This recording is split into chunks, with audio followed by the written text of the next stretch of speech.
салом, як хабар. Нархи гази моеъ дар пойтахти Тоҷикистон таи чанд рӯзи охир якбора боло рафтааст. ҳоло дар бархе аз нуқтаҳои фурӯши сӯзишвории пойтахт гази моеъ нест ва дар он ҷойҳое ки ҳаст аз 5 сомони 80 дирам то 6 сомони 50 дирам фурӯхта мешуд. Ин дар ҳолест ки нархи 1 литр гази моеъ ҳафтаи гузашта дар душанбе 4 сомони 20 дирам буд. чаро ин навъи сӯзишворӣ гарон ва камёфт шуд? вазорати энергетика инро ба маҳдудияти содирот аз Қазоқистон рабт дод. аз ин ниҳод баъзия плюс хабар доданд ки қаблан Қазоқистон ба содироти гази моеъ тавассути роҳи автомобилгард ва роҳи оҳан ба муддати 6 моҳ маҳдудият ҷорӣ кардааст. бояд гуфт ки таи 10 солаи охир гази моеъ ба туфайли нисбатан арзон будан сӯзишвори асосии автомобилӣ дар Тоҷикистон маҳсуб меёбад.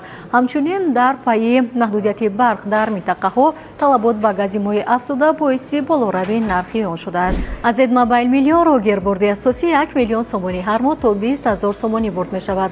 бо 3,5 сомонӣ айди рамзро бихар ва иштирокчӣ бозӣ бурднок шав. Зедмобайл аз 2 то миллион 1 қадам роҳ аст. хабарҳои бештар дар телеграм канали Азия Плюс.